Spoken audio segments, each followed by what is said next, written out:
Bienvenue dans cette nouvelle édition du 12-15. Au sommaire de l'actualité, en République démocratique du Congo, les leaders religieux s'activent à travers des célébrations eucharistiques pour revendiquer le départ du président Joseph Kabila. Vendredi 12 janvier, une messe a été célébrée en faveur de l'alternance politique dans le pays. Le gouvernement tunisien abandonne la mise en place de la carte d'identité nationale biométrique. Les nombreuses contestations des citoyens tunisiens auront eu raison de la réforme.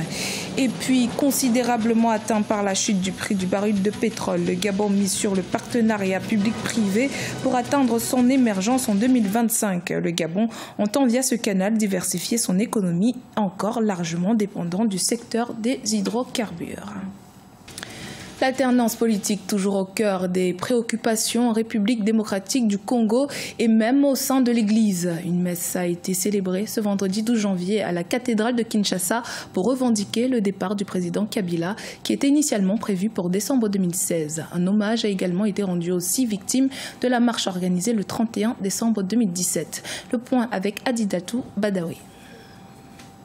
Chants d'adoration et prières ont meublé la célébration eucharistique ce vendredi 12 janvier 2018 à la cathédrale Notre-Dame du Congo à Kinshasa. La présence de nombreux fidèles à cette célébration a laissé entrevoir la détermination de l'Église à obtenir une alternance politique en République démocratique du Congo. La rencontre a été l'occasion pour les religieux d'émettre des intentions favorables au repos des âmes des 6 victimes de la marche du 31 décembre. Mais elle a été surtout le moment approprié pour critiquer l'administration du président Joseph Kabila. Si nous avons perdu un frère, une sœur, nous avons gagné des héros, des vrais, parce qu'ils ont mêlé leur sang à celui de tous ceux qui sont morts pour l'alternance au pouvoir, gage de la démocratie.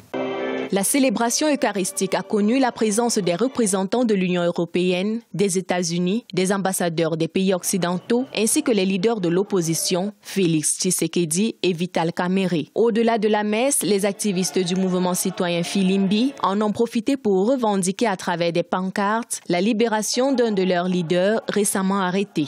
Les accords de Saint-Sylvestre du 31 décembre 2016 est la preuve palpable que l'Église catholique est capable d'influencer ou influence ou même la vie politique en RDC. Donc aujourd'hui, le pouvoir en place de Joseph Désiré Kabila a une opposition forte qui est l'Église catholique, puisqu'elle est structurée, elle est partout, là où même l'État est parti, l'Église est restée. L'Église catholique est aujourd'hui le moteur ou alors dit la figure de proue de toute l'opposition congolaise. Elle arrive donc à mobiliser, comme on l'a vu le 31 décembre, et les appels de l'Église catholique sont suivis. Ce que l'opposition ou la société civile n'arrive pas à faire aujourd'hui. En attendant l'alternance politique en République démocratique du Congo, les fidèles affirment poursuivre la bataille avec leur chapelet. Notons que la célébration à la cathédrale Notre-Dame du Congo ne s'est pas déroulée sans heurts. Des gaz lacrymogènes ont été tirés par la police pour disperser les fidèles. Selon la police, 2 blessés légers ont été enregistrés. Suite aux nombreuses contestations de la population et de plusieurs associations nationales, les autorités tunisiennes ont annoncé l'abandon du projet de loi sur la mise en place de la CNI biométrique. Alors que ce système est adopté dans plusieurs pays africains et européens, les Tunisiens dénoncent une atteinte à la vie privée, mais surtout le prix élevé du projet. Sharon Kamara. Les nombreuses contestations des citoyens tunisiens auront eu raison de la réforme. Les autorités tunisiennes ont annoncé l'abandon du projet de loi sur la mise en place des cartes d'identité biométriques. Adopté en Conseil des ministres en juillet 2016, celui-ci devait être présenté par le ministre de l'Intérieur à l'Assemblée des représentants du peuple. Ce processus va encore prendre beaucoup d'argent d'identification par voie biométrique du personnel, des populations, puis les électeurs. Ça va prendre du temps, ça va prendre de l'argent. Alors, vous savez très bien que les manifestations qui sont en cours actuellement sont fondées sur le fait que pendant ces 7 dernières années, à compter de la date de la révolution de Jasmin, les populations ont obtenu qu'il y ait 10 gouvernements. Elles se plaignent donc que chacun de ces gouvernements n'a pu apporter une réponse concrète à leur souci de panier de la ménagère. À l'heure où les autorités établissent des mesures d'austérité pour relancer l'économie nationale, le coût élevé du projet était mal perçu par l'opinion publique.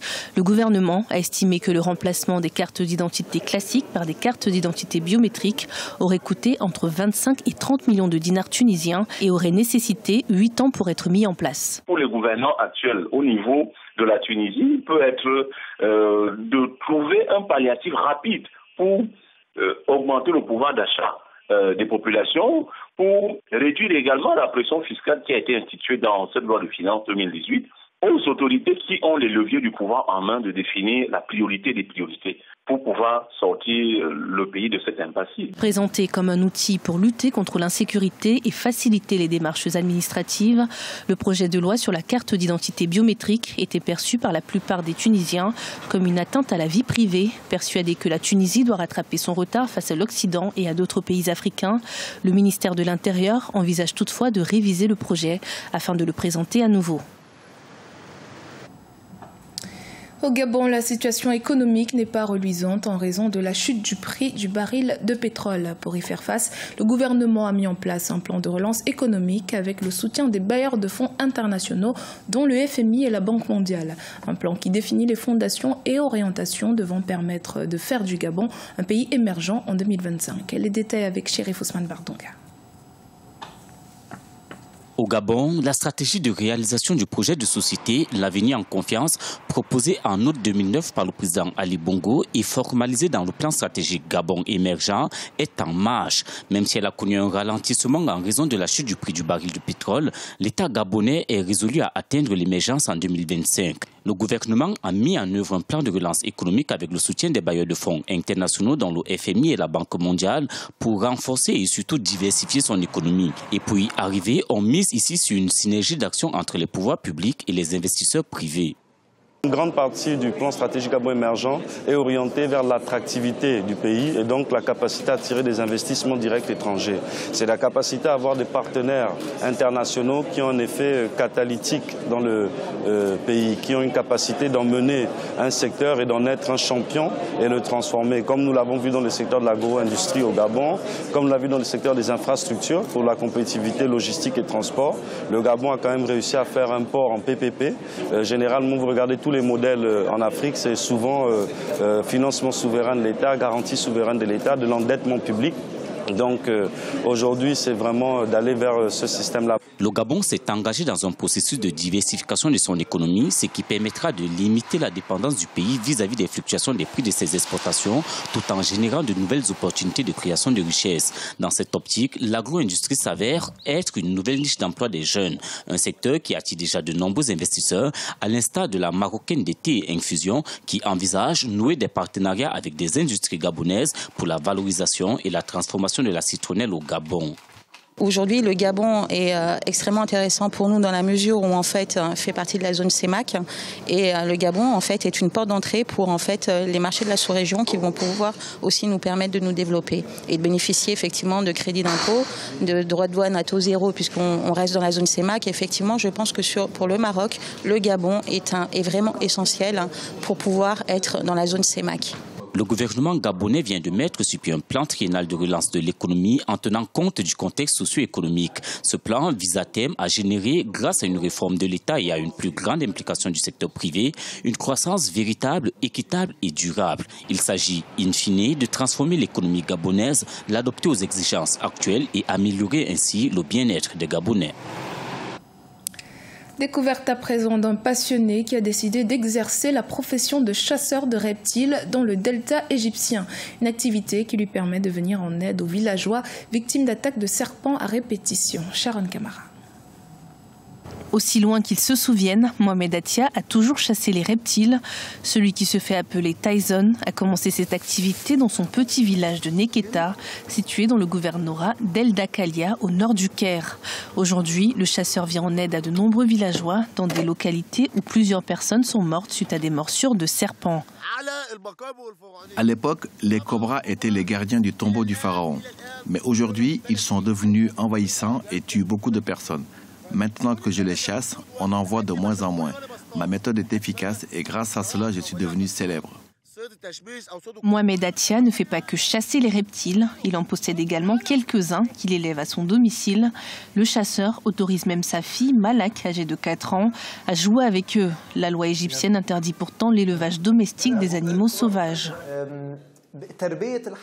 On a beaucoup parlé de l'élevage des animaux en général et à la maison. Il y a des discussions philosophiques, scientifiques et morales sur la raison pour laquelle ces créatures sont supposées vivre à l'extérieur, mais elles sont forcées de vivre en cage. Il faut que cela soit géré de la manière la plus appropriée et scientifique. Malgré la réglementation, Mohamed Atia autorise sa fille à réaliser des spectacles gratuitement devant ses camarades de classe. Le chasseur espère lui aussi pouvoir se produire en Égypte et à l'étranger avant de donner sa collection de serpents à un zoo. C'était le journal de la rédaction. Merci de votre fidélité. Dans un instant, une nouvelle édition de l'actualité sur Africa 24.